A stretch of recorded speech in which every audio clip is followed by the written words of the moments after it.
agreeing to do this. Ever since I first met you initially through social media, and then we talked a little bit over the phone, I have wanted to pick your brain more. Because you have a really unique story, and not just that, like when I found out you were LDS, that was like, I felt like we could then at least speak the same language. Yeah. Like culturally, at least, like why you being unique in your field and what you do and the environment you're in. So I'm really interested to get to know more. But before we get too far into this, just tell me about you as a person, as a regular person. What's your day job? What do you do during the daytime, or at night? Because I know sometimes you work a night shift. So what's your day job? So my day job recently changed. I just got a promotion a couple months ago. That's awesome. So I have been working in corrections for just about 6 years now. Okay. But so I've dealt with inmates. Our facility's small enough that you do everything, but we still have, like, you're still looking at one person per every probably 80 inmates until COVID. Now we have about 60. Okay. But I worked plenty of night shifts, plenty of day shifts, and but now I work in the court security. So now I'm the bailiff, or I'll let people into the courtroom, and then I take people to and from different facilities. Okay, cool. And I did see on social media at one point that you have a good reputation. You got like an award and recognized for doing I don't know if it was a bust or something, but you were being recognized for something that you did that was good service, or so and you know, so that's what you do during the day. You're a family guy. You have a daughter, right? Yeah. Okay, so you'll have to thank your wife for letting me take your time, because I know what it's like to have little ones. But you also, now tell me what you do in your other half of your spare time. Okay, so I don't do very much. I'm a pretty boring person, I guess. No, you are not a boring person. But I guess before we get into the paranormal, that's one of the things I really, really enjoy. Obviously. But, I grew up in a musical family, so I really like music. I play guitar. Rock and roll, right? Rock and roll? Oh yeah, I play a lot of metal. But I also grew up with really old school country, because my grandpa raised me in the summers. So I grew up with like Marty Robbins and Hank Williams. And so I play a lot of old country. I think it still always kind of helps keep my grandpa close, because he's been gone for about 7 years. And you had a pretty close relationship with him? And Oh yeah. Like he was... Like, I knew my dad's dad a little bit, but he lived really far away. So I'd see him every once in a while. And he passed away when I was 10. Okay. But my grandpa was around till I was in my mid-20s, my mom's dad. Okay. And how old are you, Ben? I'm 32. You're 32, okay. So he would watch me in the summers, and sometimes when I would get out of school, since I was like 8. So I was always there helping him and just being around him all the time. Like, he still had an 8-track in his diesel that still played all his Johnny Cash 8-tracks and everything else. So I grew up with my dad, who was like metal to the max, and my mom was like George Strait, and then my grandpa was the you know. Now, I haven't seen you play that on your social media. You have that on your social... I've seen your electric guitar that you've got going on, but I haven't seen the, laid back country. Yeah, I don't post much of my country, because a lot of people don't appreciate the old stuff. Like hey, you never know till you do it. You never know. That's true. But other than that, I just play with my little girl. She's my world. I give her anything and everything that I can. So she's almost 2 now. She's a little one. They've got lots of energy at that age, for sure. Yes. Yes. Well, cool, Ben. So you and I have had a conversation before where we talked on the phone, and I was just really interested because I find myself sometimes in a unique position with experiences that I've had and how I think about life and things in general. But how did you or what spurred the interest coming from the background that you've come from? What spurred the interest in the paranormal? I've had, I guess you could say I've always been more, people will say like, oh, I'm an empath, or oh, I'm this, I'm that. But I've always been able to feel and see people's energies. Like, just looking at them in a crowd, I can tell if they're a good person or a bad person. I've had that, I guess you could call it like a gift since I was very young. I started noticing it more when I was in church. Okay. Because I could look at certain people that would be talking to me and just around, and you may have had this experience too, but around the outline of their body, you could see either a thick or a really thin outline, and that could either be really bright, kind of dim, or dark. I personally have not seen that, but I have spoken with people. Actually, it was a friend I had from church who said that they had seen that with people who would sometimes speak at the pulpit. They would be looking at the pulpit, and they saw like they'd see a gray haze on some people, and then they'd see like a light, which is interesting. I mean, I hope I have a light, when somebody's looking at me. I hope Yeah. You have a nice glow. Don't worry. Thank you. So this was like in your teenage years. Now, I'm just curious.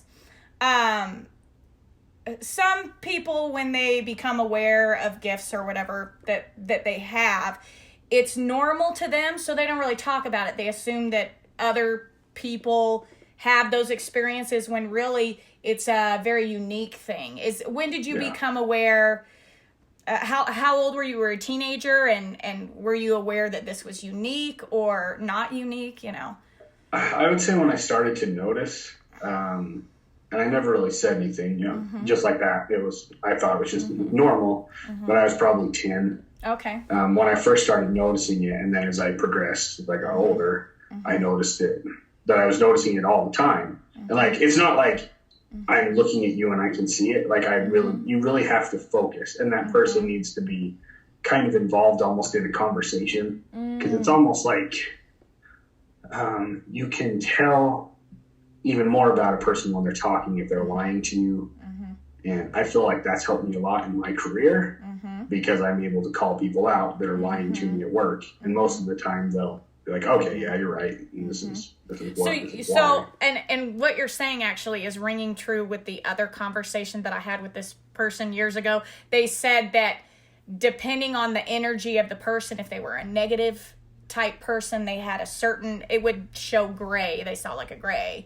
And then if they were a positive, happy person or whatever, in general, they saw this, light that would shine around them. So, so that's interesting to me that it's connected to whatever that person's putting off, or their honesty or integrity or whatever. You found that to be true and accurate most of the time, all of the time, some of the time. I would say 98% of the time. Okay. I could not, like, right now recall a time that it wasn't correct. Like, as far as I felt about that person at that moment, at that time, and watched as they either got older or matured. Gotcha. Okay. So you kind of had this thing that you would see. Now, at that time, because we grow up in Mormon LDS culture, and we talk about different stories of our ancestors and all this kind of stuff. At that time, did you consider what you were experiencing to be like a supernatural thing, or were you just like, oh, it's a religious thing, or how did you categorize that in your mind? I think when I was young, especially with the people that I could see like the brightest color, the brightest light coming from them, I recognized it more as a spiritual thing, because to me it was like, look at the example that this person is, and how can I be like that? Like, how can I have that? So I think when you're raised in our religious community, that's kind of the first direction you go to, is God is allowing you to see this about this person to either help you, teach you a lesson, or guide you in some kind of a direction for your own life or your own actions. Interesting. Okay, so you had this that you would see, and I guess this is the first, kind of something that you're observing that's, out of the norm for a lot of people, but also still fits within a spiritual realm, spiritual context, maybe a religious context. So, and from a young child on, tell me more. What caused you to start veering towards the paranormal? So I think just like most of us, I feel, have experiences, whether they're small or big, that lead us in that direction. And for me, I had a few happen when I was young. When I think back at them, like, I can remember them, and I remember them feeling very real, but whenever you try, and explain it to someone, it was, oh, you had a nightmare, or oh, you just woke up out of your sleep and you were just seeing things. But the one I remember the most, it was actually in this house. I'm at my parents' house right now, and my bedroom was in this corner of the house, and I woke up and I felt someone was in my room, and my sister wasn't born yet. I was probably like 11, because my sister... Were you an only child at this point? Yeah, my sister made her first appearance when I was 13. You were only child for a while. Yeah, so it was just me for a really, really long time. Okay. And I remember waking up and I saw something in the corner by my closet. And it just kind of looked almost like hermit-ish, if that makes sense. It was a cloaked being thing. I couldn't see feet or anything like that. I could just see this mass. The best way to describe it, and this might sound funny to some people, but would be when the witch transforms into the old hag in Snow White. Yeah.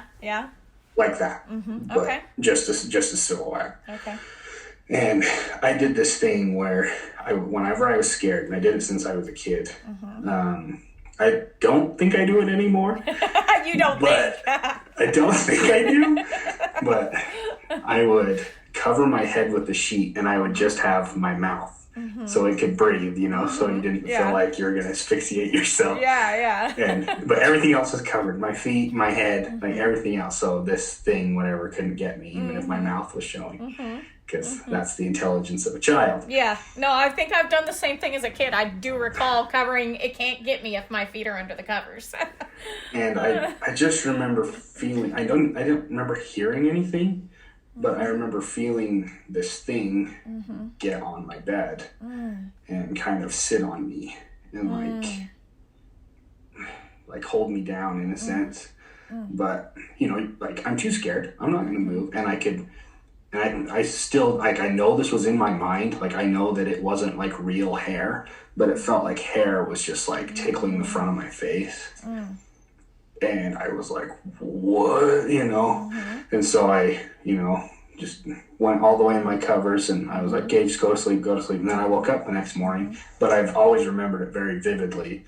I remember the feeling. I remember seeing it. I remember what I did, but the rest of the night was a blank because I fell asleep.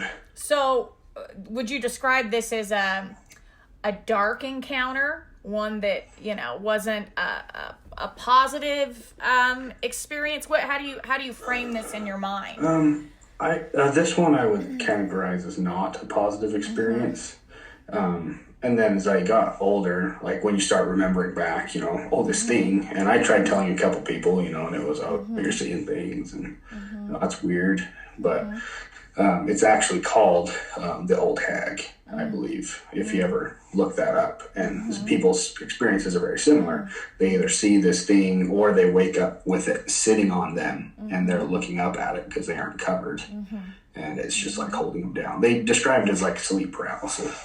Okay, I have heard use different language to describe sleep paralysis, but I've heard someone describe it as being bound, like they felt like they couldn't move their arms or their legs. That's a real, definitely a real thing that's described in a lot of different. I don't know that it's just religious people or people in the paranormal, but that's that there are a lot of descriptions of that sleep paralysis. So you felt like you were there was do you feel like there was an inability to move with you, or? I just felt like I was being held down, but I was on my side. So it felt like it was like this would be like my spine right here because I was laying on my side and I could feel it like sitting on top of me, but not like, because I could still move my arms, and I don't remember trying to move my legs, but I didn't feel like, oh my gosh, I can't move my legs. Okay, gotcha. Okay. So you get older, you've had a few odd experiences, but that it's not like you really, or if you have tried to talk about it, you haven't necessarily been acknowledged. You were younger. When you and I talked, you shared a very interesting experience that you had while you were on your LDS mission. Yes. With your companion. So can you describe what happened and the events of that? And yeah. So I will give you this. I don't know how to say it. So I've told this to a lot of people, but I've never given them the complete full detail because people that aren't Mormon or LDS don't understand missions. Okay. So I'll give you the full story. Okay. But people that have heard the story before, I've had to omit things. And now explain to me why you have to omit. What is their reaction? Especially like people that don't understand what we do on a mission or what we believe in our religion. It's just like, I like to think of it this way. If you're going to go buy a Chevy, you don't go to a Ford dealership. If you want to learn about the Catholics, you don't go talk to a Presbyterian. Right? Right. If you want to learn about a religion, you need to come to the religion, not to the internet, not to your neighbor who once went to a church once. You need to come to the source. And people that are too afraid, and I don't know why, but there are so many people that are so afraid to come to the source when it comes to LDS religion. And whenever you start telling them stories, they just start thinking, oh, you're just a loon. Yeah. You know what I mean? Yeah. So little do they know our ancestors kept records. And so I like to. So I'll give you the full disclosure. Okay. I'm just saying that if anyone ever hears this and they're like, oh, those details are a little different than this, that's why. Because if you can't take that experience in and accept it for what it was, then I don't really want to talk to you about it. No, I hear you on that.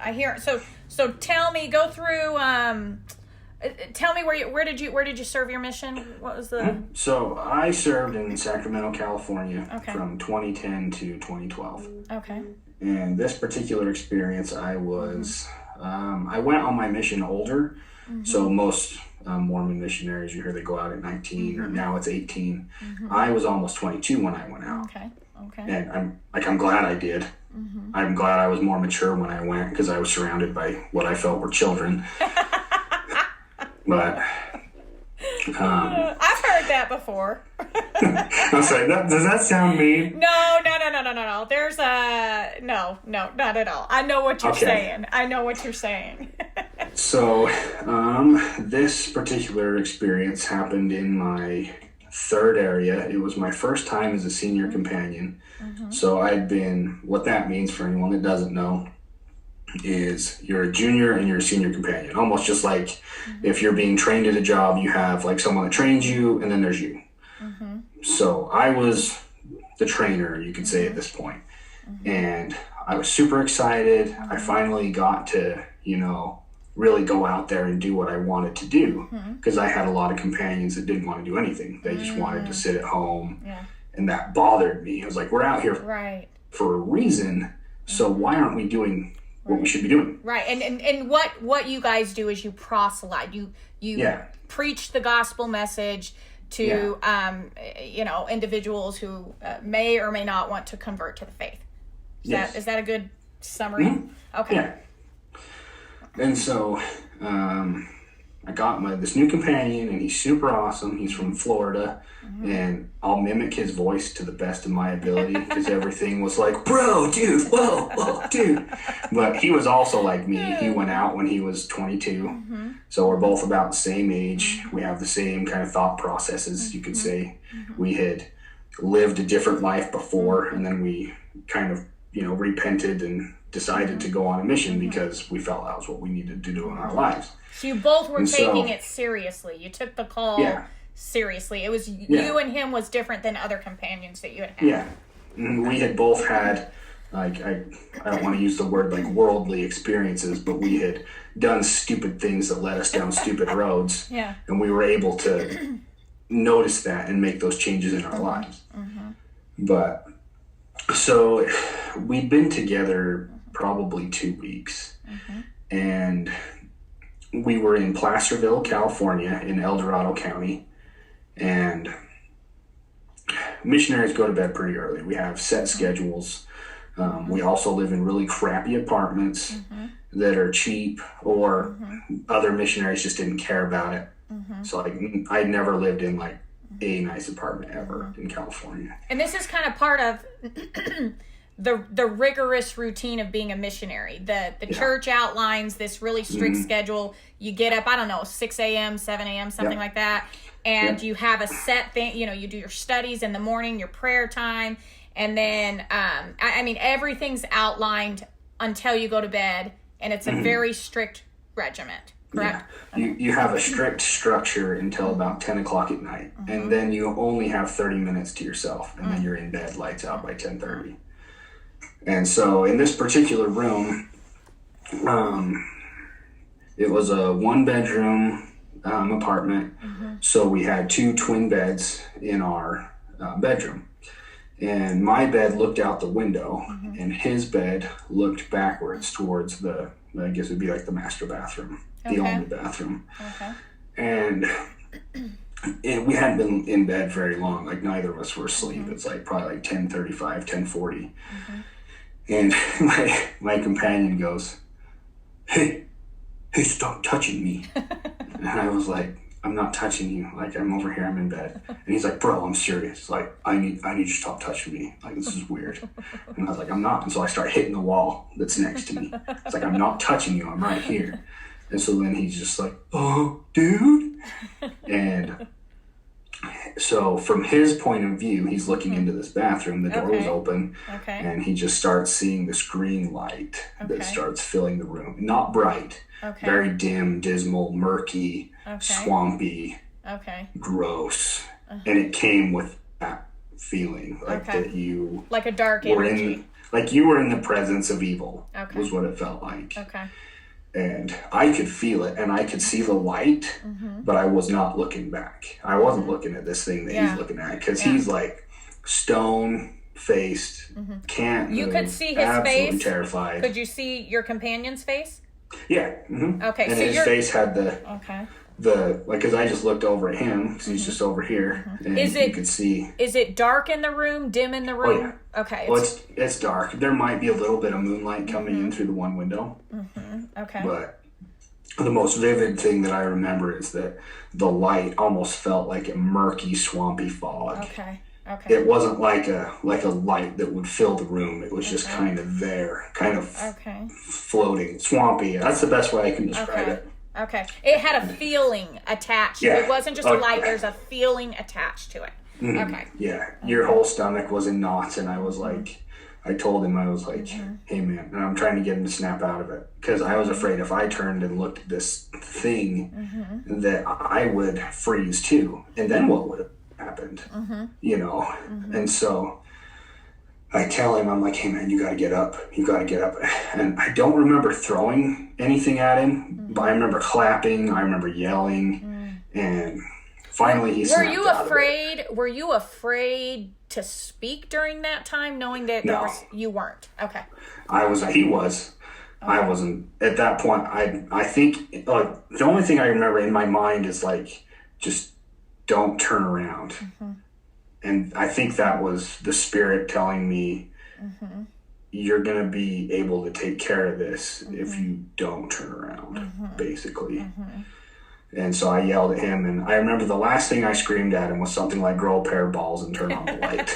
Except it was like, raw, like loud, like I screamed it as loud as I could.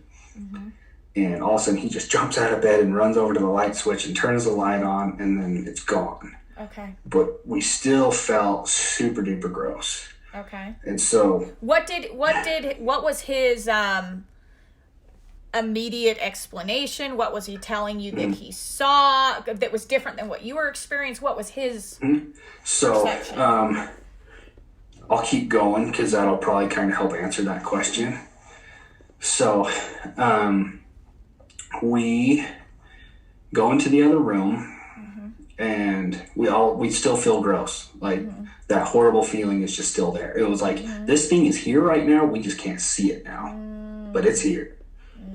And I remember I casted it out. There's like it's not even really necessarily a blessing. It's more like a command. Right. To send anything out that's raising your arm to the square kind of a thing. In the name of Jesus Christ, and then it's that's a morbid thing that we're taught to do in the event of. And you can even see that in different religions. I mean, everyone does it a little bit differently. Right. You know. I think the point is that you're casting something out that's evil in the name of Jesus Christ. Is I think the biggest point, because that is the name that they respect and listen to, even if it's not someone that they love. But so we get in the other room, and I cast it out in our room, and then we went into the living room, and I remember he was still just freaking out. He just sat down, and he was just staring at the floor. And when you're on your mission, there's a hierarchy. Like, I wasn't a district leader, so normally you'd call your district leader, they'd call their zone leader, they'd call the assistants to the president, and then they'd call the president.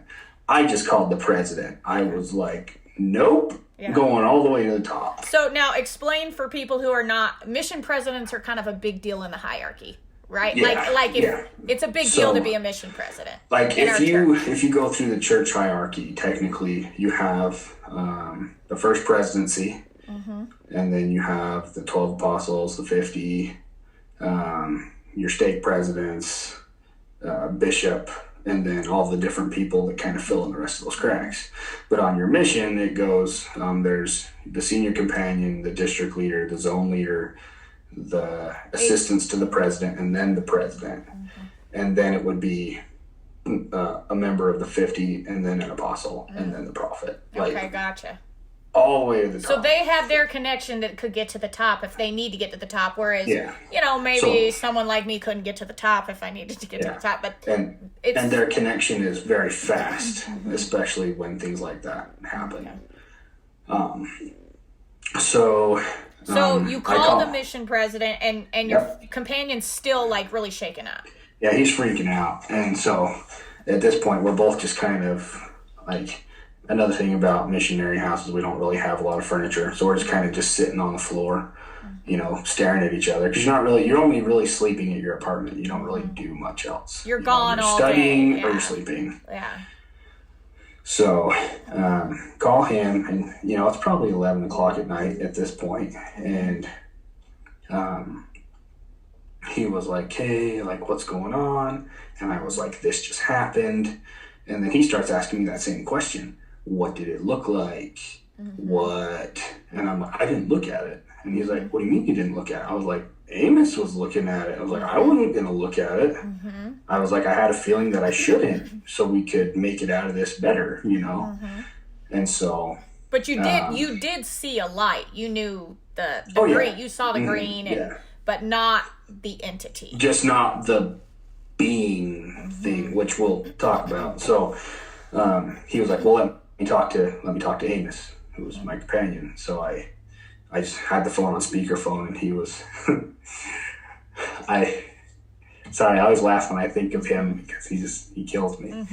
But so I slide him over the phone, and he's like you're not gonna believe me, you just won't believe me. And he was like, it's okay, just tell me what you saw. And he said it was a green mass, sorry, and it had yellow eyes. Okay. And he said, I saw no feet, I saw no arms. He said it just looked like it was floating. Okay. And then he kind of laughed to himself, and he said it looked like the Phantom on Scooby-Doo. And then he was like, I don't even want to say that, but that's what I saw. And, you know, so he's like, okay, I'm going to call you back, but don't leave yet. I'm like, okay. And so we just kind of sit there, and he's just still, you know, just staring off in the distance. And I was just giving him his space. I wasn't asking him questions or prying at him too hard. And he calls back, and he tells me to go get a notepad and write down these very specific things. And due to the sacredness of it, I don't really want to say exactly what that was. But he more or less... Is that something, just curious, is that something you would share with me privately off camera? Yes. Okay, let's do that off camera, but continue. Okay. So he leads me in this guideline of how to be sure that I have rid us of this thing. And he called someone above him. Who that was, I don't know. Because Henry B. Eyring was the one that set him apart as a mission president.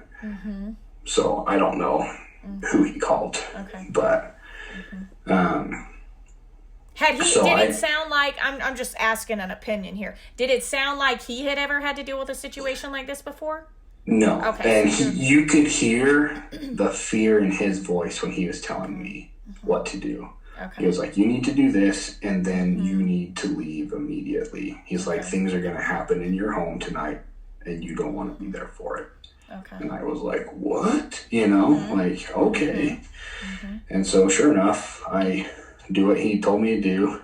Me and Amos, we're already in our pajamas. Without giving details of what this is, and this is just separate from religious cultures in general that I studied, were there things that are temporally attached and verbally attached to casting out? Kind of in the same way someone would raise their arm to the square and repeat a phrase. It's a similar type of a ritual that would cast out or cleanse an area. Yeah, it was a literal blessing. Okay, gotcha. So we take off, and I'm calling our zone leaders. They're like, what are you doing? We're like, just unlock your front door. We'll be there soon. We'll talk about it when we get there, you know. And so we get there, and we talk to them about it, and they're all in, disbelief. And I don't know this. This is just what I think happened, so I don't want to speak for anyone else. This is not a fact. This is just something that I believe. That you kind of put together after the fact? Yes. Kind of by observation? Yes. Okay. So after we left and got there, we started to put two and two together. The people that lived below us hated us all the time. They we'd come out, they'd, there's the effing Mormons, or they'd just start screaming at us. They would throw stuff at us. They would, and that's just something you kind of deal with on your mission. People are just inaccessibly rude for no reason. I had plenty of stuff thrown at me. I never got hit with anything that did a lot of damage. And when I first went on my mission, I was really hot-headed I think that's part of my previous self. So I really had to learn how to be humble and be more Christ-like in that way. Learn to turn the other cheek and not just fight back. But that's hard for a country boy from rural Utah. I hear you. But I never saw our neighbors again after that night. They never came outside. Interesting. They never went out to their car. I never saw them leave. I really think when he said something is going to happen in your home tonight, that something did happen. And I think it happened to them. Interesting. But what that was, I don't know. I never saw them again. I never heard their voices. They never pounded on the ceiling. I never heard voices at all, even in their home. It was like they were just whisked away. Like they just disappeared. Interesting. So was this the big experience, or was it the combination of experience? What after having this experience, okay, now I have to ask, did your companion, have you kept in touch with him? Yeah. Okay, so you guys are friends. This is still, he knows you're involved with paranormal activities. He thinks I'm crazy. Yeah. He thinks you're crazy. Okay, Yeah. so what, and this is what I'm curious about bridging this gap of human behavior. What causes Ben, okay? Your companion is like hands off. He's the one who saw it. He's like, I'm not going to venture into this arena. What causes you to then pursue this course? Honestly, it was when, I guess long story short, was when my wife was attacked by an unseen force, and I was laying next to her when it happened. How many years ago was this? When did this happen? It was in, I was working for the sheriff's office, so it would have had to been 2016. Okay. Every year we take turns on what we're going to do for our anniversary. And my turn came up and I wanted to go stay on the Queen Mary, which is, it's like the number 4 most haunted location in the United States. So you were into paranormal before that? Yeah. Okay. But just more as a hobbyist. Yeah. And so I had stayed there before with some friends from college when we went to Catalina Island. So it's off Long Beach is where this ship is. And everyone's like, oh, this happened. And I was like, no, like you guys are all full of crap. You're just like, you know, I was that person. I was like, no. So now you got to explain to me, why did you feel that way when you had encounters before that? You know how I was telling you earlier about being able to really tell when people are being truthful with you and when they're just trying to get attention? Okay, I see. Okay. It was one of those. Okay, it gotcha. It was like, you are so full of crap right now. Okay. Like, if they would have had a legitimate experience and we're talking about it, like, you felt like they were they were just trying to scare you, hype things up. Yeah, and when you experience something like that, when you're telling people that story, there is something in that other person's body that's receiving that story that almost manifests its own truth, whether it's in goosebumps, the hair sticking up on the back of your neck. When someone's telling you something legitimate that terrified them, you know. Yeah. They are much easier to believe. Fact from front, yeah. But so then I was like, don't worry about it. I was like, it's really cool. It's built kind of in the same structure as the Titanic. So it's a ship from World War II that ended up becoming a cruise liner that they ended up docking and turning into a hotel. Okay. But when we got there, they have these souvenirs, and it has stories of people that died on the ship or things that have happened, people that have had experiences there. So the book's pretty thick. There's like 6 of them. And Marissa, my wife, grabbed one and was like, oh my gosh, this one's by our room. And so she's looking through the book while we're walking down to our room. We hadn't even like put our stuff in our room yet. And the room across from ours, a guy killed his wife, suffocated his 2 daughters, and then killed himself in the shower, all within minutes of each other. Just boom, done. And so my wife did like a Snapchat story, and she was like, this is this room, and this is what happened, and this is our room, like, you know, holy cow, this is where we're staying. And then we got to our room, and they gave us the wrong room, because I paid for a king, and they gave us like a fall. And so we ended up moving like 2 doors down was all.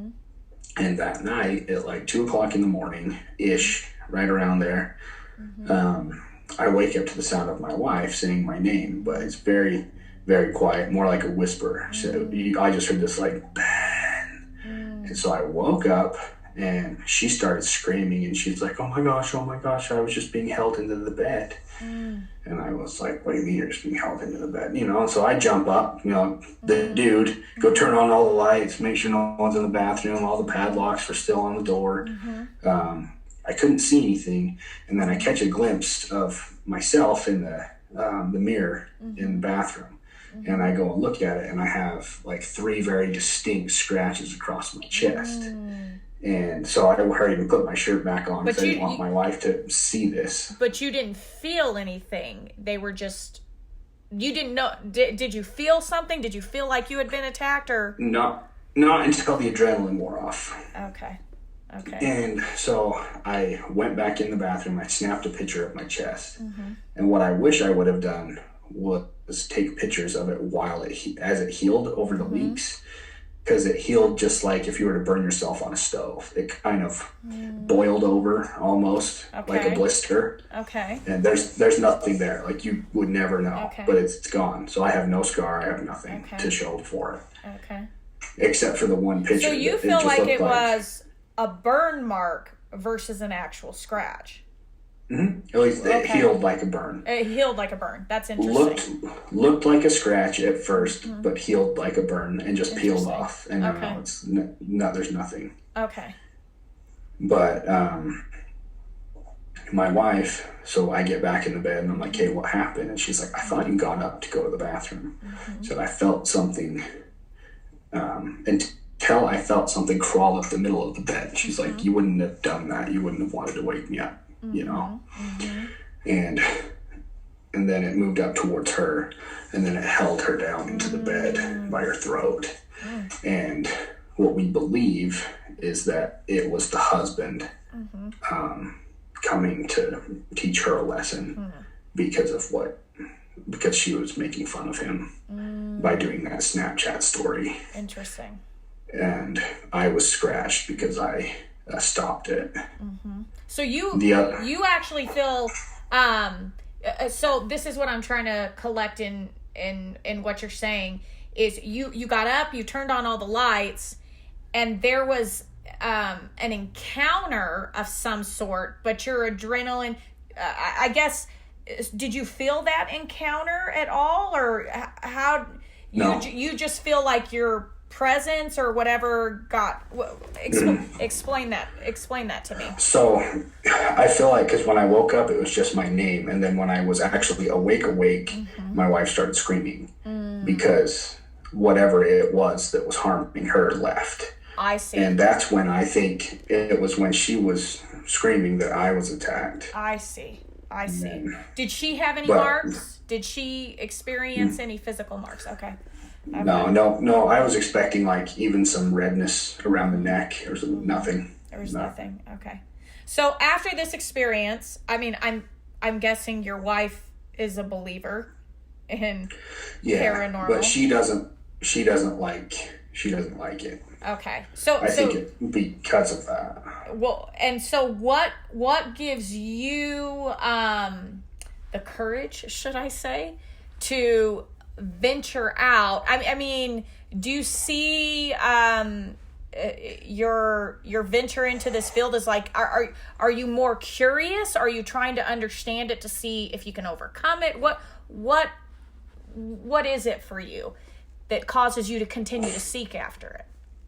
For me, it's really helping others. Like, even on my mission, I did countless blessings, and there's some crazy stuff in California.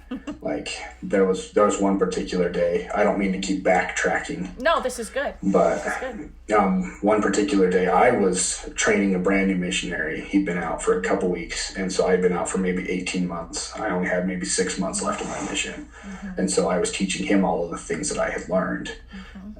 Blessings including the blessing that I was taught that one night. I passed that down to him and others. I've taught it to others too. But people would just come running out of their house that were in turmoil, and they would say, "There's something in my house. Come take care of it. There's something happening in my house." So this was happening when you were on your mission. Okay, and this is actually this makes the connection very clear here. People approached you as someone who could cast things out of their house. So you were being approached on your mission before you were even exploring paranormal. You just kind of had some experiences that were interesting. Okay. Yeah, but like this one particular one, so I told my companion, I was like, "Hey, I will do this one. I will do this home blessing, but the next one we have, you're going to do it." And I told him everything that would happen. And if you dive into even like Joseph Smith history, when he was attacked prior to seeing God the Father and Jesus Christ, he was held down by something. He was suffocated.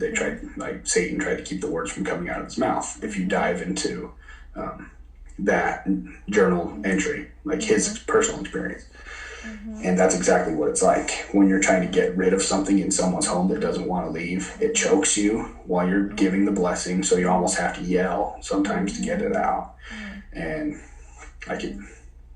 there's a lot to it, but this first house, and I was like, "Hey, like I have a feeling I should do this one so you can see how I do it, and you can do the next one," because there was always a next one. Even if it was the next day, it was always a next one. So it was almost like you had this experience, but then you were being put in places where these experiences were almost like coming to you.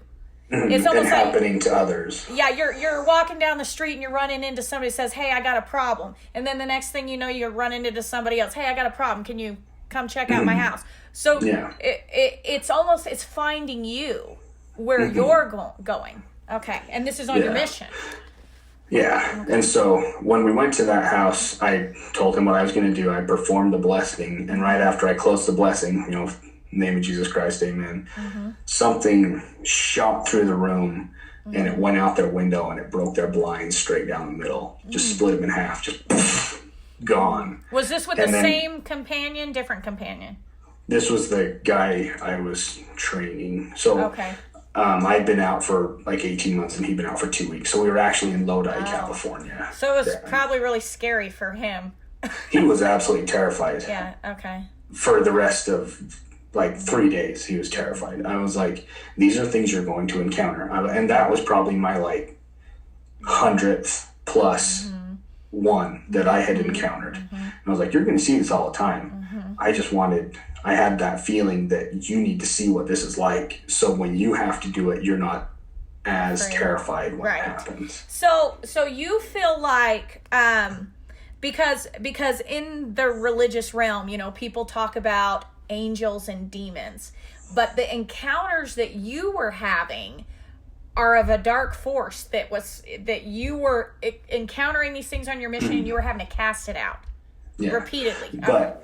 But since then, like how you asked, like if I, like what draws me into it now, it really is, it's still that service-minded, we do it to help people. I don't charge anybody because sometimes I have to use like the priesthood or blessings, and I think that would be extremely damning if I encouraged people to pay me. Now tell me why you believe that. Tell me why on a religious level. Tell me why. Even if you dive scripturally, there's a scripture by, I can't remember what book it's in right now off the top of my head. I want to say John, but this guy did all of these great things, like how Christ always spoke in like stories to help people learn. It was like, oh, but I did all these things for you. I did all these things in your name. I did all these miracles. And he's just like, get away from me. I never knew thee. And to me, that's this one that comes to my mind. Like, if I was to charge people for a blessing or a gift that God gave you, like a literal, I don't know how to explain it. It's just one of those things that when you're able to experience it and you're able to see the difference that it's made in that person's life to have that change, how could I ever charge someone money for that? And that's why we stay mostly centralized in Utah. Like, I've had people be like, oh, come to Nebraska, come here, come there. And I'm like, I can't. I don't get paid to do this. Yeah, right. It's even beyond a passion. There's something deeper there. You feel like you've been given a gift to do that. And that's what I've found so far. I mean, all the people that I have helped, I've only encountered, out of all the homes and all the places I've been, I've only encountered one dark force, one bad juju. And this is since your mission, because you had a lot of darkness. So since on your mission, you feel like you were surrounded by crazy, dark things happening all the time. But since you've been off your mission, the experiences that you have been quite positive. So now explain to me, because this is what some people might be confused about. How could any ghostly experiences potentially be positive at all? Like, let's take this one for example. And he was even a leader in our church. I won't say his name for privacy reasons, but... Hierarchy, are you able to tell, were they in the hierarchy, like their calling or anything like that? He's in the state presidency at the time. Okay. So, like, what would you call that? The third tier? Yeah. But above several of us little people, Yeah. And he was like, there's these things happening at my place of work. He's like 4th generation rancher. He's lived there forever, including his family and his kids and now his grandkids. And he's like, this has never bothered me. It kind of bothers my kids, but now it's bothering my grandkids. And he wasn't having that. So it's never bothered him. Is that what you're saying? It kind of bothered him. It was noticeable, but it wasn't a bad spirit. It wasn't a bad spirit. Okay, it didn't give him a bad feeling. But it was there. It was just creeping out his grandkids because they would hear voices and they would hear their names like being spoken. And so we went, and I was with my partner Randy on that night, and I was on the other side of this building. I mean, this building was huge. It's out on a ranch, so it's massive. And so I'm over here in more like the slaughterhouse, like where they'd kill the beef and stuff. And he was on the other side of the building where they would like have it stacked or like hanging. And I just hear him scream my name, like, Ben, you gotta come over here. And so I'm trying to run through this building. This is your partner, not the stake president. Yeah, my partner. And so I'm running through this building with a flashlight, trying to get to him and not trip over anything or run into anything or break anything, And I get over there, he's like, man, you have to hear this. And I was like, what happened? And he's like, I asked, like, Randy's always very respectful. And that's one of our rules is you have to be respectful when you're doing this kind of work. And so he was like, hello, my name's Randy. He introduces himself in every area that he'd go into. I'm not here to be rude. I'm not here to tell you to leave. And when you say what you're saying right now, he's introducing himself to people or to a potential spirit? To a potential spirit. Okay, because this is an empty room. Yeah. Empty rooms. The only ones that are in there is me and him and his wife and the owner's daughter-in-law. Okay. Stayed off in this other room because they were like, oh, you guys go do your thing and we'll just be here if you need us. Oh, okay. And so he said something like, is there anyone that wants to talk to us here? And then he heard this right by his ear, just and he was like, what? And he has one of the nicest recorders. It's like most people use them to record like guitar or acoustic guitars in like orchestral buildings. Like, it's nice. It's nice. I can't afford it. But so But when you listen to it on his little device, it almost sounded like a cow mooing, which sounds kind of funny. And so I always carried around a Bluetooth speaker. It was about that big. So I pulled that out of my pocket and plugged it in, and you could hear it. It was just like an angry guy grunting was what it sounded like. And so we tried other things. We couldn't get it to make contact again or to talk or anything. And all of a sudden the owner showed up. And he was like, hey, I don't know why, but I was just at home, because he left. He was like, I was at home. I was like sitting at the dinner table with my wife, and I just had this overwhelming feeling that I needed to come back here. And we were like, oh. And then Randy was like, hey, why don't you have him try asking the questions? And then I held my dowsing rod, so we just asked yes or no questions. Now explain what a dowsing rod is for people who might not know. So, dowsing rods have been used for years. They began calling them divining rods in the 1800s, 1700s. People would use it to find gold, water sources. Even my dad, he used dowsing rods in our backyard to find our sprinklers to fix them. So did the guy who's putting my pool in a couple weeks ago. Yeah, like they would call them divining rods because you would put it out there exactly what you were looking for. And it would help you to find it, which sounds crazy to some people. So what I do with my dowsing rods is I'd hold them straight out, and I'd say, okay, in order for me to talk to you, I need to teach you how to use these. So you give them like a little instruction. You're speaking to the spirit. Yeah, to something that's in that room. And you'll know if there's nothing, because nothing will happen with your dowsing rods. So you're just standing still. And you say, like, I need you to cross the rods for yes. And you'll just feel, it's weird because you're holding them, but you feel this energy pulse through your fingers right here between your knuckles.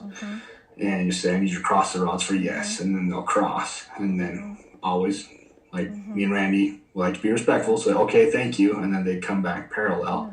You'd say, okay, leave them parallel for no. And you'd feel them kind of like wiggle, but they'd stay in the same place. And then I would always say, do you understand? And then they would cross for yes. And that's when you knew you were good to start asking questions. Now, is this your main source of record? Is that your favorite tool to use when you're... one of my favorite, yes. Because I'm able to get direct responses. And if you have a recorder going, a lot of times you can pick up voices as well. Interesting. So, I can't remember the first question you asked. He was like, do I know? Well, go ahead. Say what you're going to say, and then I'll... So he started out with questions. He was like, do I know you? And they crossed for yes. Mom, is that you? And it shook. And then he said, Dad. And they crossed like that fast. And he just started just crying, just bawling. Like, it was so overwhelming for him. And anyways, as we continue through the session, come to find out that it was his dad. He was there with his mom. They wanted him to know that they were proud of him, that he was doing the right thing. So one thing that he did, or still does, I shouldn't say did, he finds people that are less fortunate, that are even like struggling with drug addiction or like just things like that, really, in general. And then he teaches them how to do a job, and then he pays for them to start that job. And then he'll either help them find that job somewhere else, or he'll offer for them to stay there with him and work for him. That's and nice. Kind of get their start there until they can move on with their life after like a rehab kind of thing. And so he was just bawling because like one of the questions was like, are you proud of what I'm doing here with these people? My door just closed. Hello. So, well, I wasn't expecting that. Well, that's kind of nice. It's on video. Yeah. So, it wasn't the air either because the air didn't turn on. It's still quiet in here. Interesting. Sorry, that just threw me off. Well, if we see anything else, we'll just, take it as, this is a good interview. Yeah. So, anyways, while we were doing it, so most of the time when people think, oh, spirits, conversation, it's cold, it's terrifying, it's damn, you know. It was warm. It was like you were sitting around a fire that you were too close to. Like, and everyone felt it. Like, some of his family came to watch too, and they were bawling. We were crying. Like, everyone, like, it was like the most spiritual, beautiful experience that I've ever had doing this. Now, you got to tell me why, and this is just me on the outside, why did this family that's passed on, why did they feel like, and this is you as an observer, I'm just, if it's an opinion or even what you got from your, you know, the state president guy or whoever, why do you feel like they had to give him that message? I think, and this is just what I think he had been looking for reassurance that he was doing the right thing for his family's business. And that was the confirmation that he needed. Gotcha. Because he's to the point where he's going to be passing this on to his son. So he wants that, you know, to continue. Like, I want you to continue to do this, and this is why. Right.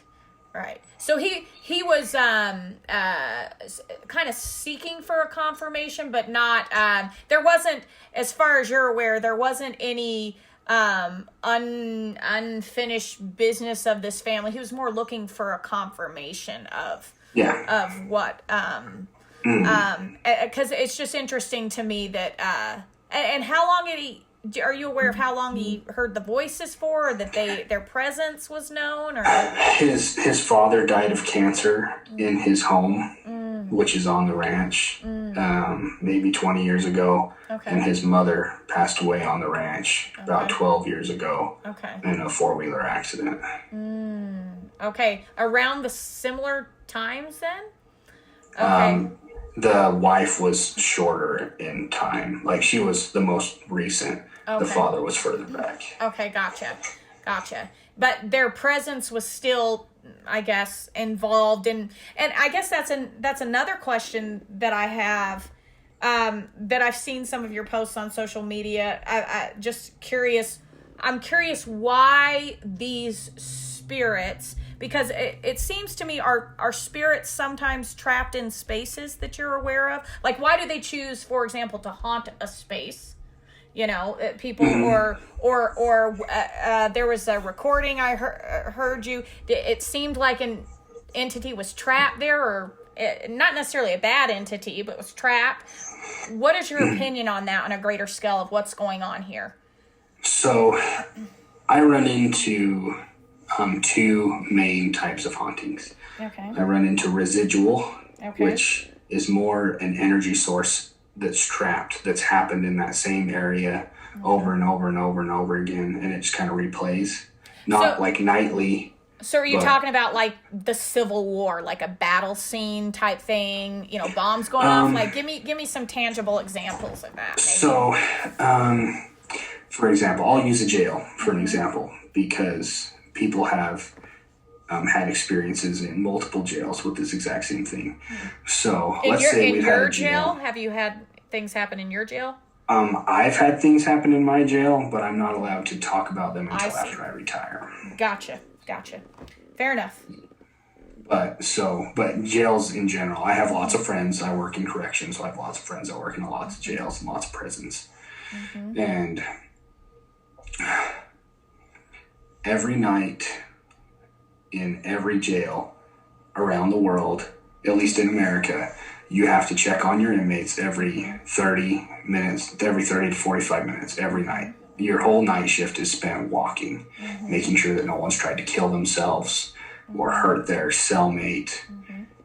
And so imagine someone has been walking around at the same time every night since 1950. Okay. The same area. Okay. So this is a consistent, constant energy that is always happening, that never stops. Okay.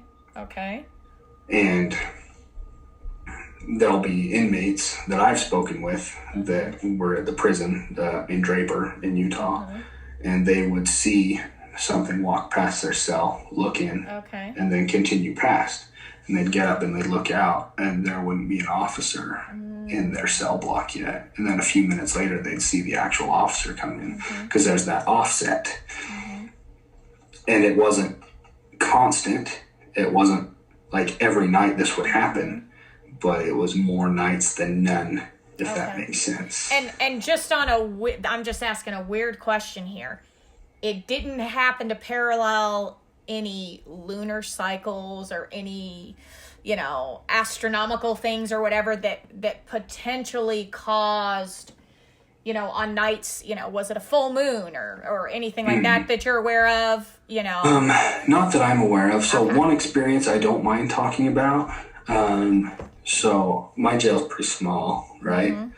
But I was doing my checks one night, and so the way my shift would work would be like I would be on the floor for 6 hours, and then I would be the one running the buttons for the other 6 hours to like let people in and out, So the first night I was out second.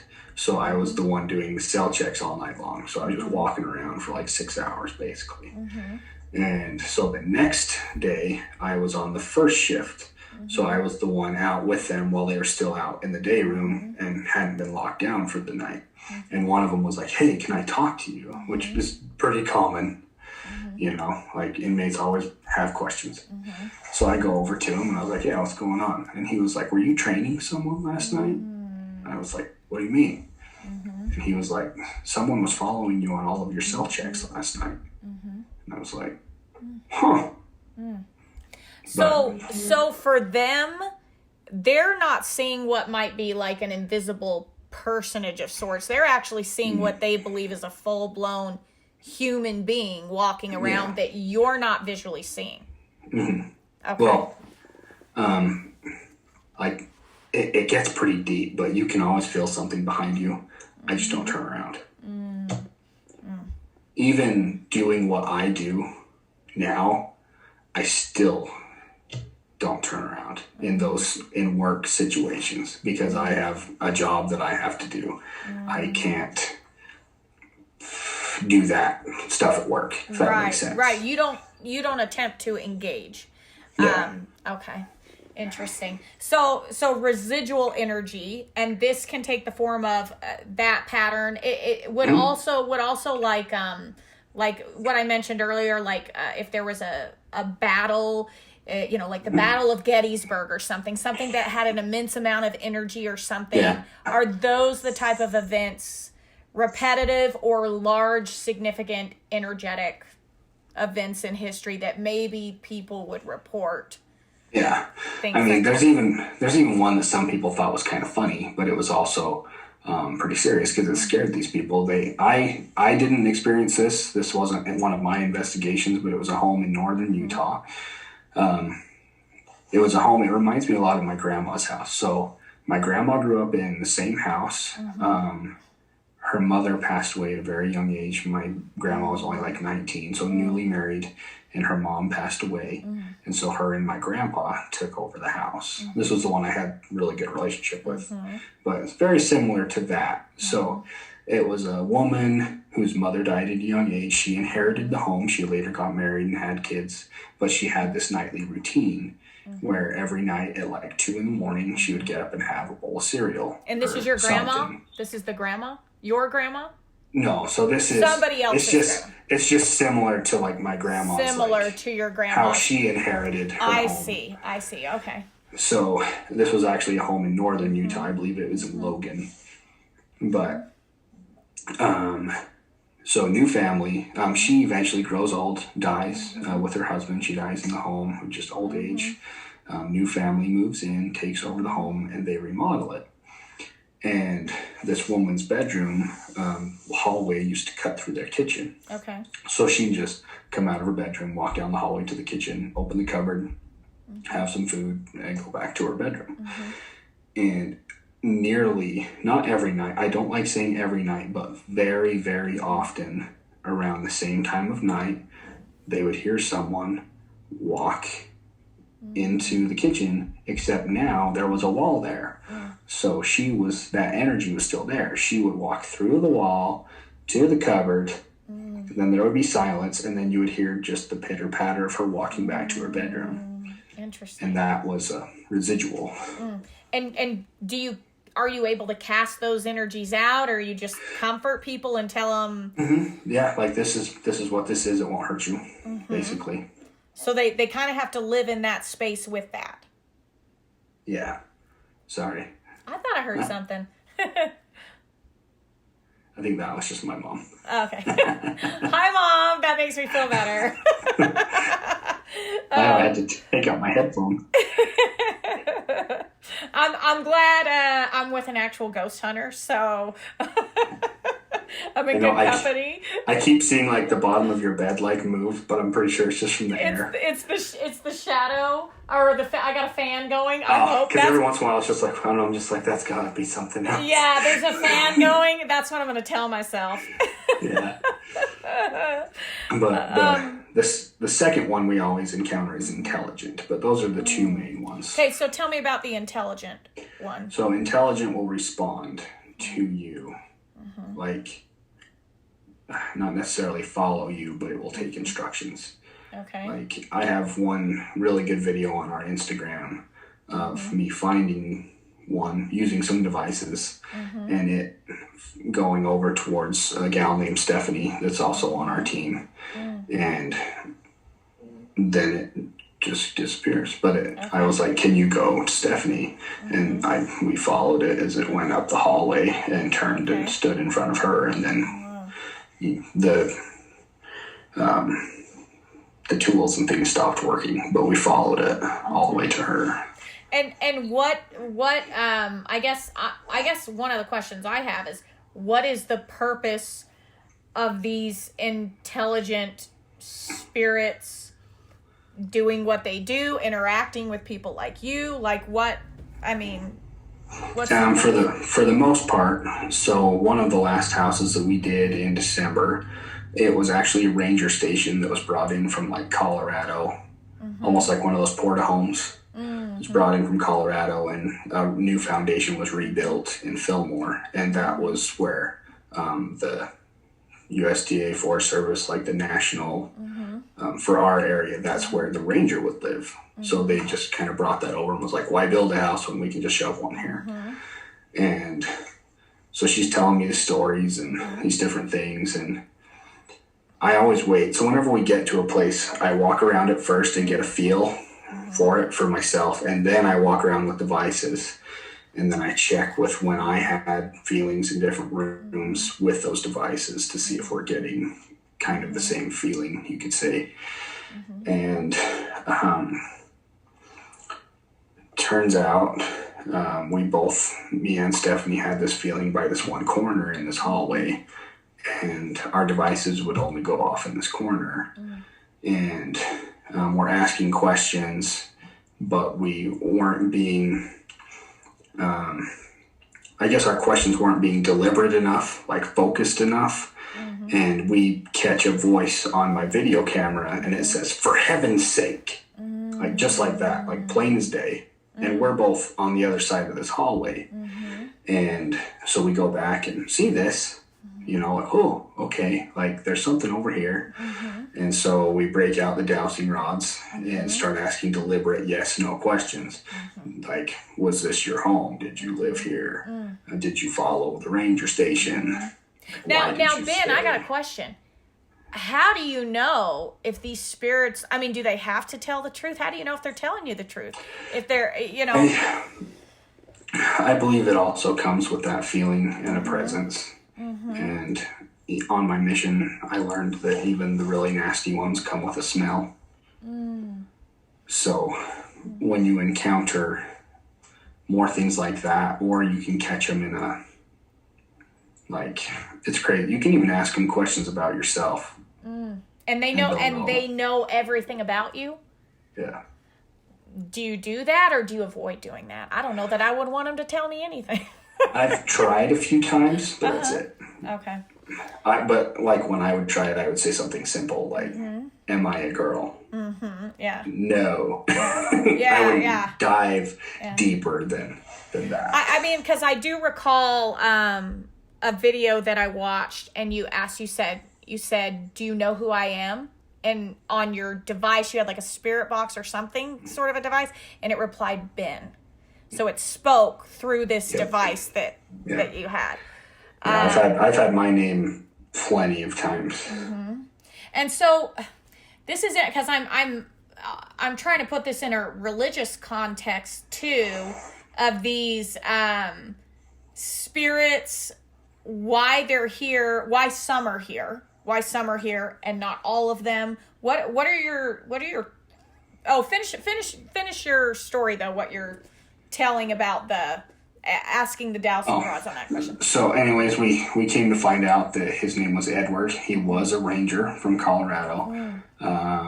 He passed away in the home, but he couldn't bear to leave his rangers behind.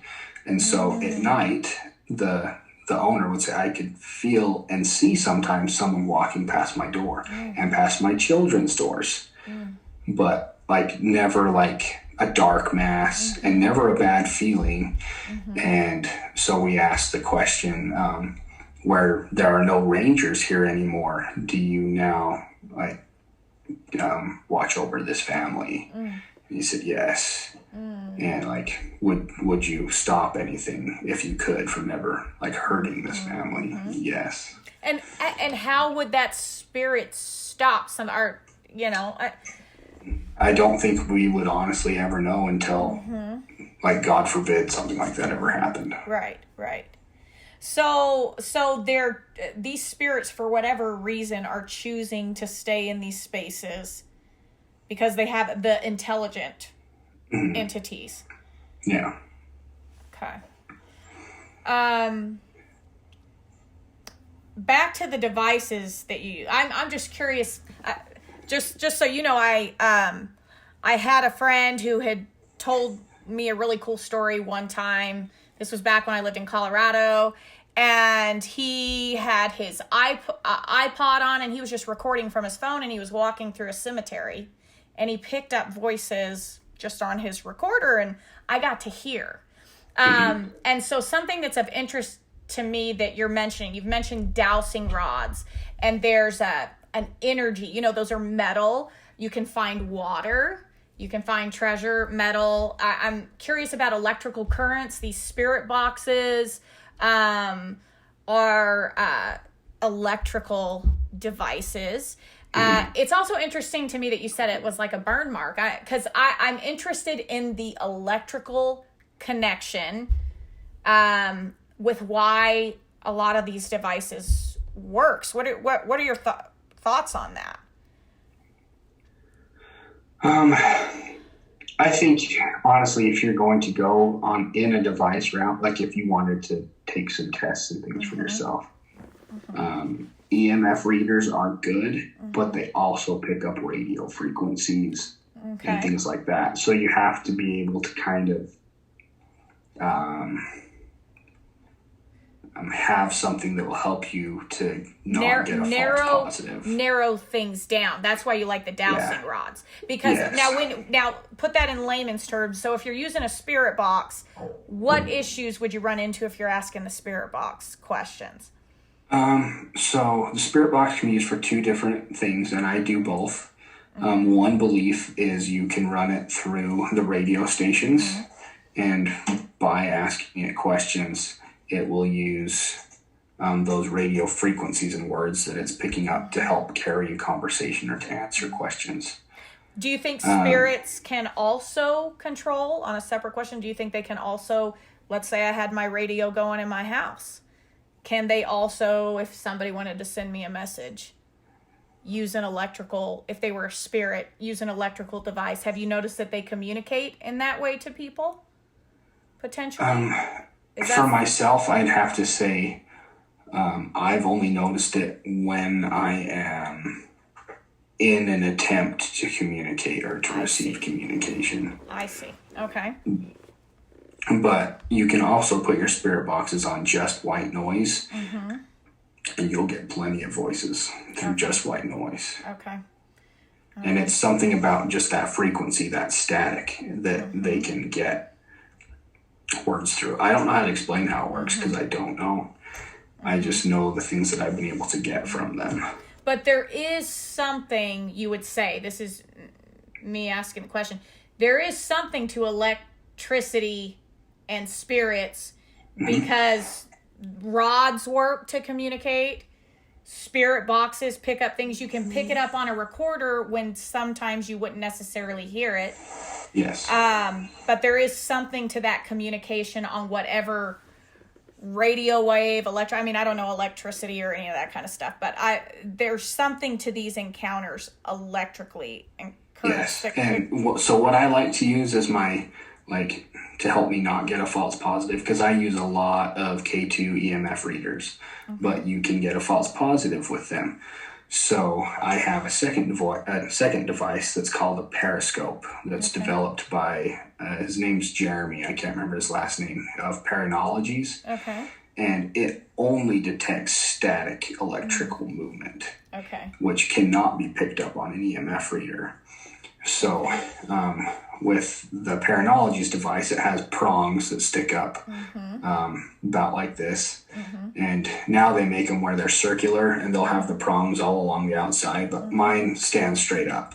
So if it's coming from this direction, this will show green for entrance and red for exit, and it'll just kind of go like that. But if it comes from the other direction, it'll go green here and then show red for your exit. So you're telling me the spirit will actually pass through those bars is how they're communicating through the bars. So if you can get an EMF read and the static movement at the same time, you are a lot closer to a real encounter than if you're just using one. Interesting. Very interesting. You've shared some, examples of the guy in the house, and he was trying to protect, the family there. Or what in general do spirits want that are hanging out? Like they want, if you had to categorize this, they want something. Is there something they want? And if they leave, where do they, do you know where they go? Do they communicate about places, what their life is like? Like what, you told me when we started this, you like music. What are they happy? What's going on with them? I think it's a case by case basis. It's not always the same. I was helping a girl. She's actually a friend of mine, and she was a friend of my wife's, and that's how I met her, and that's how she kind of learned about what I do. And we did an investigation in her home in February. Her name is Carly. But what happened to her was her daughter was calling for her in the middle of the night. And her daughter's like maybe 2, just a little older than mine, probably. And she goes in to see what's wrong because she's just going, "Mommy, mommy, mommy." And so she goes in there and she's just standing up in her crib and holding on. And she has her finger like this. And she's like, "What's wrong?" She's like, "Girl, scary." And she was pointing in the corner of her room. And so she freaked out, couldn't see it. I still get goosebumps when I tell that story. But so she took him. She now still lives with her parents. We did an investigation. She called me the next day. And I got a lot. I got voices. I got... I think I got movement the second time we were there.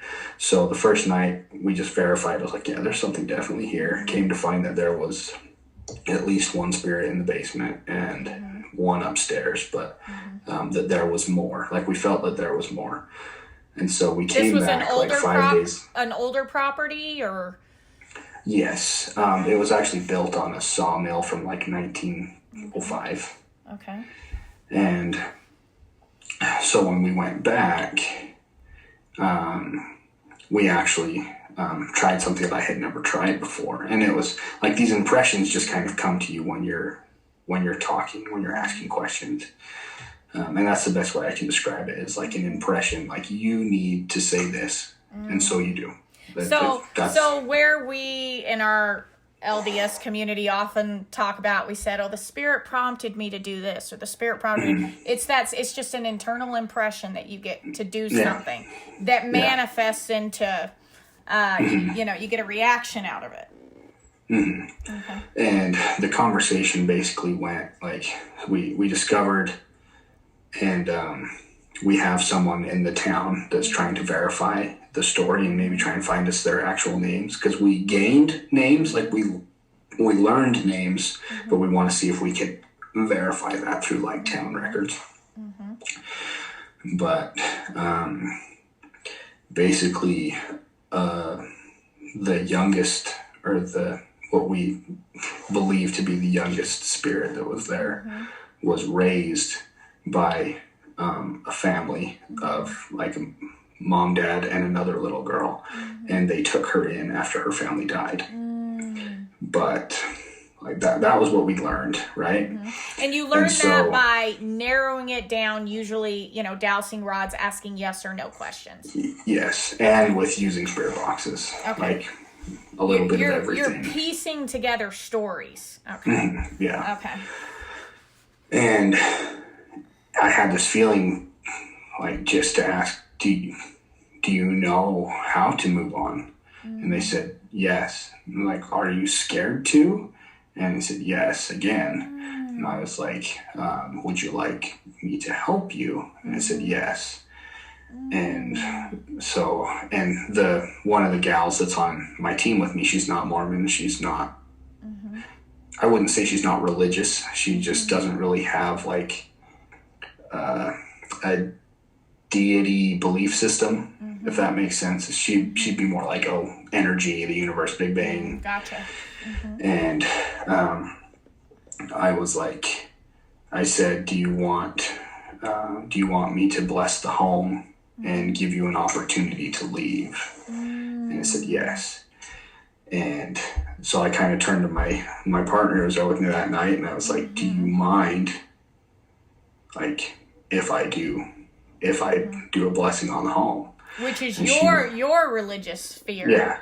And she was like, no, that's fine. And I was like, do you want to be down here for it? Because there's weird stuff that happens in blessings sometimes. And I was like, and I told her, I was like, these are all the things that can happen, just so you're aware. And she was like, okay. And so I went upstairs. And you're referring to like the window that broke, or things like that. Okay, so negative things can happen. Things always happen. Okay. Things always happen. Okay. But I shouldn't say always, but if there ends up being something nasty there's something's going to happen. And so I go upstairs and I talk to the client and like, hey, this is what happened. This is what I'm feeling. Do you mind if I do this? Because it's their home. It's not my decision.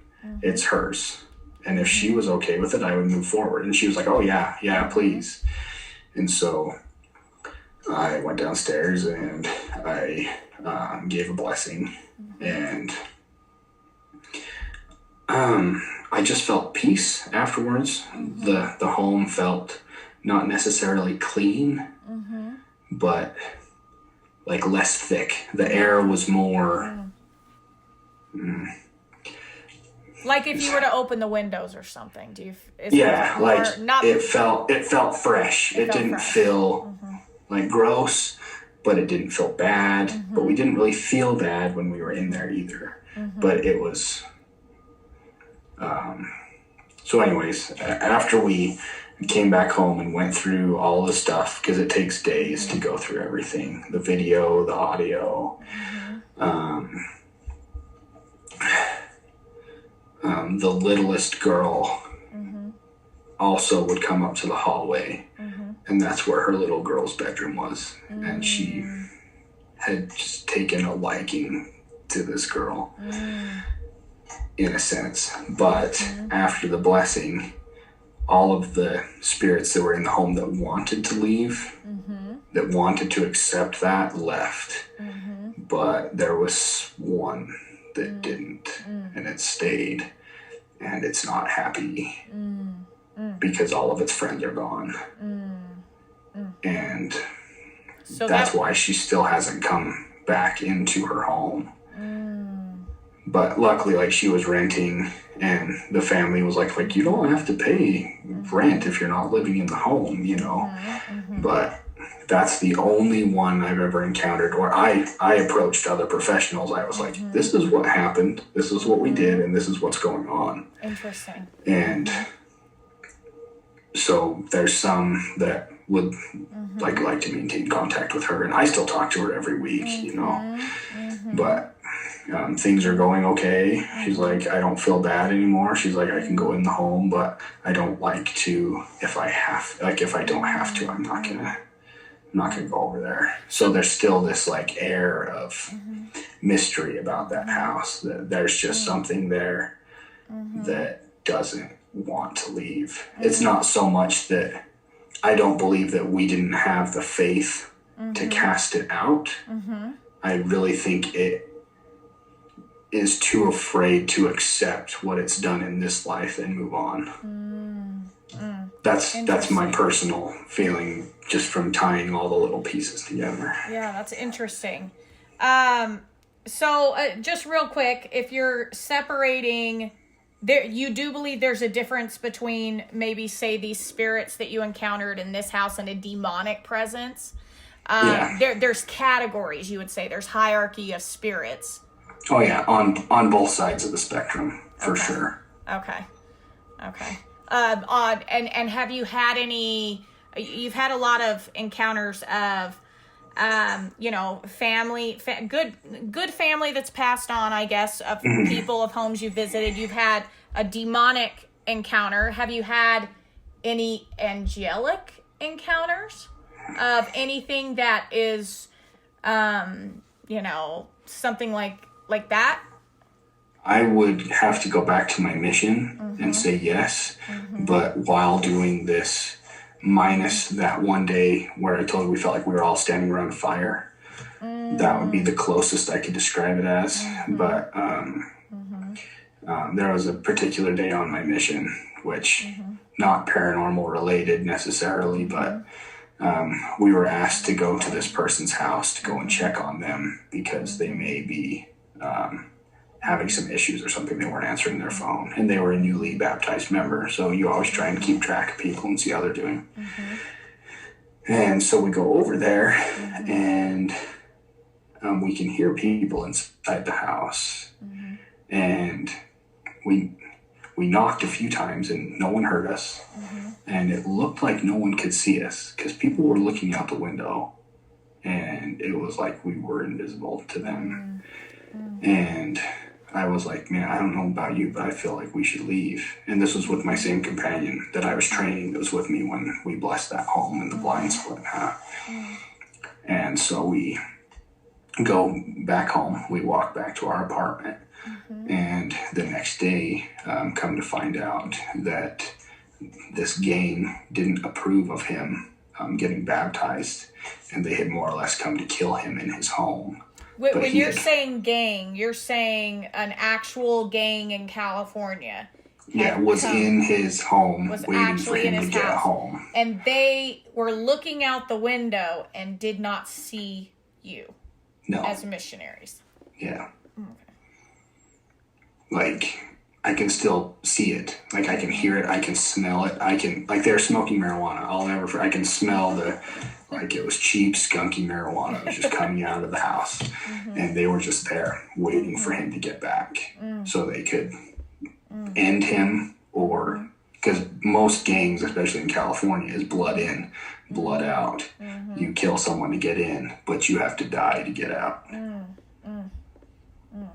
So that was you went to go check on this individual, but the gang was there. The individual was okay, ended up being okay though. Yeah, the individual had actually fled to a family's home in a nearby city. Okay. We just didn't find that out till the next day because he left his phone. Okay.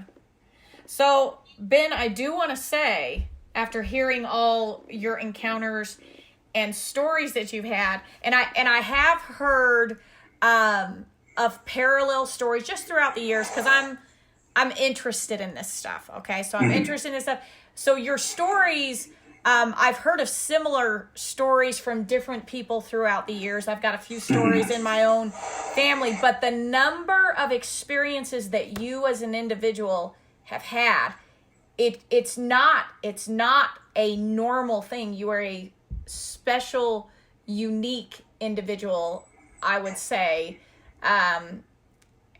who, you know, and I can see why you call this a gift, because it's not the number of experiences that you have had, even on your mission. And I've heard, you know, different encounters from different people. It definitely is a not unique. I've heard similar stories, but the amount, it's fascinating to me to hear how often those events have happened to you. And how is this, because the subject of the essay that I'll be writing on is the existence of human consciousness after the point of bodily death. So, number one, first of all, do you believe that human consciousness exists after the point? Is that's an absolute for you, obviously. And beyond that, because I'm actually writing, I believe that too. You know, I mean, all you have to do is get on your social media, and that's enough to prove, you know, that there's something going on just alone in your social media. But I'm actually writing on I'm upping that a little bit. I'll be exploring not just the fact that it exists, but that it's organized. That there's exactly the question that I asked you is, you know, are there different levels of entities that exist?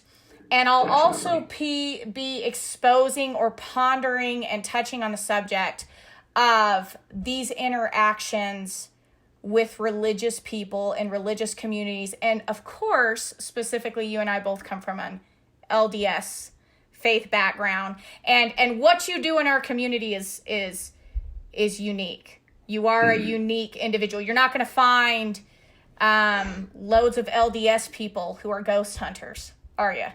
No. That's when I found it when I talked to you online. I was like, you got to be kidding me. You're LDS? Because it just made my day. It just made my day.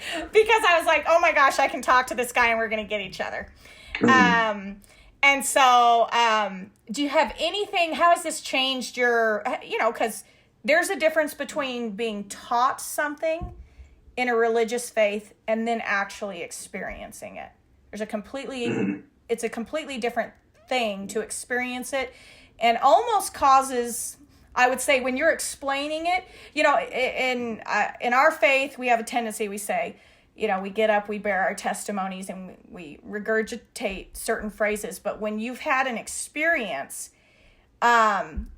those events become incredibly personal in those descriptions. So how has your life experience with this realm, the paranormal, everything that you do, how has this defined not just the existence of the afterlife, but even your perception of God and what you may or may not believe about that? So I think for me, one of the main things that always sticks out in my head would be the plan of salvation. Now define that, because people, that's our terminology for it. But just real quickly, what is that to somebody who... So we believe that we lived with our Father in heaven before we came to earth, that we were spirits born of heavenly being. And we come down to earth and we receive our body. After we pass away, we believe we go to what's called the spirit world. And there's even levels in the spirit world, just like there would be levels here on earth. Not like necessarily low class, middle class, high class. But but those that have learned and accepted certain things within their life in order to move forward, because there's still going to be people, like people just think, oh, heaven, hell. But the way I have come to learn and understand it would be, it's not necessarily fire, brimstone, burning in an abyss. It's the guilt that you feel for the bad decisions that you made while you were on earth. So it's your own personal energy. Your own personal hell. Your own personal hell is trapping you in your own space that you're existing in. But even at that point, you're still going to receive the opportunity again that you had on earth to progress, to overcome those things that you did, to learn the better decisions that you could have made with your life, which would ultimately lead to the resurrection of Jesus Christ, where we believe that we will all be resurrected just as Christ, good or bad. We'll receive our bodies again and become as one, and move on from there. I mean, and you feel like this understanding patterns similar experiences as you understand and deal with these spirits that you're encountering. Yeah. I feel like the ones that harbor themselves in certain areas are suffering from that exact thing. They have a hard time moving forward towards the light, if you want to call it that, because they still feel unworthy because of the decisions that they made while they were here on earth. Interesting. And so they trap themselves in that sadness, and that's where the anger comes from. That's where the scratching comes from. It's an emotional trapped space that they exist in. And I know a lot of people would be like, oh, that's, that's not what this says. That's not what that says. But Christ also taught us in parables. He taught us in stories that we could understand. That doesn't mean it's literal, figurative, you're going to burn in the ashes of eternal hell of flames. So you think the grace of God, if you had to say this, the grace of God is more available, it's deeper, more wide, more expansive than we can comprehend. There's a greater expansion there than we realize. Yes. And I would still believe that we are living in the spirit world. We just cannot see what they see. And mainly the ones that we communicate with are those ones that feel like they're doing something good there. They need to be in that area, just like that. The man who had his family, help him to understand that he was making good decisions with his life and with his business. But also those that have literally just harbored themselves in so much sadness that they don't know what to do, and they don't know what to do or how to move on. And they probably react, I'm just going to say this, the same way as we encounter other humans who are dealing with internal turmoil. Sometimes they lash out when really it's their own internal, people lash out. It's a projection of their own internal things. Sometimes we project that onto people when it's really more of an internal process. Yeah. But even for me, like I struggled for a really long time. Probably from my 18, probably 17 to when I was 21. I, because you grow up in this religious community, so you're going to, it's not even like you're going to, because at first you're like, I'm expected to do this. Even if I don't want to, I'm expected to do it. So I'm going to do it. And that's the only reason why. And I didn't like that. But I also didn't like writing my life after what other people believed. I wanted to find that out for myself. And so that's the direction I went. It was like, so I made lots of bad decisions, but it took that to help me learn the direction I needed to go with my own life. So now I'm 32. I've made a lot of life changes before I went on my mission. I changed the women that I dated. I changed the environments that I hung out in, the items that I drank and consumed. But making those changes in my life and making those decisions helped empower my own faith and helped me to understand this is why these other people have felt this way.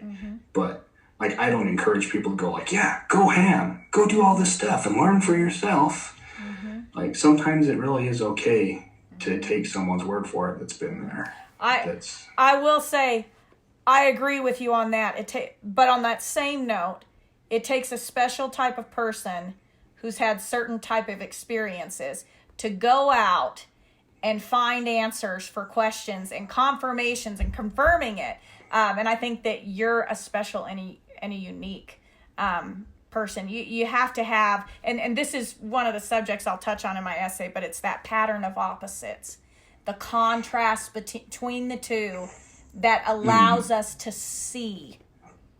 And so I think that that's a beautiful thing, because you're definitely a lot of in Mormonism, I think, in our faith, what you do is actually less taboo than when you even reach out to some maybe more the Bible Belt communities in the South or something, that they just I can't fathom that, somebody could believe in God or have this religious root and then venture into this place. But there is a contrast of opposites. And I think that comes on the foundation. We grew up in a unique community. We're born into these communities, often with generations and generations of ancestors behind us. It's an interesting thing, but it gives us perspective too, I think. Yeah, so I agree. Well, Ben, let me just look through my notes and make sure that, I do want to ask you this. In your own community, and what I mean by that, I'm separating myself a little bit here because I don't know as much as you do. In the paranormal community, how do you discern? Because I've seen you post videos of people before that you're calling out on social media who you think have faked footage, exaggerated claims. How are you separating in your own paranormal community? How are you separating, or how do you personally separate nut jobs, the fakes, the phonies, who try to present themselves in a certain way that's not authentic? What is your guide? Honestly, they're going to be the ones that have the most followers. That it's the constant hype. Yeah, like even when we go somewhere and we don't find anything, I show that. Like, we didn't find anything this time, and that's okay. But they want oh man, this thing moved, or this voice said that, or this happened, or this person was pushed, or this person was scratched. When really all that's happening is the person that's walking behind them goes like that down their back real quick while the camera's facing the other direction. And then they're like, oh my gosh, look at my back.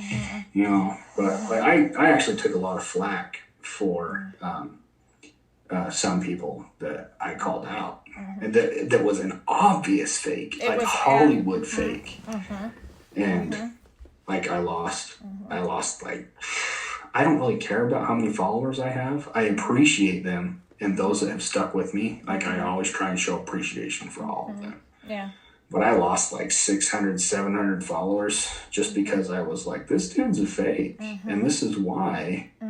And like, I don't know, there's a lot of trolls out there that also just get mad at people's successes for no reason. And I don't really consider it a success. I consider it evidence that I'm trying to share with people.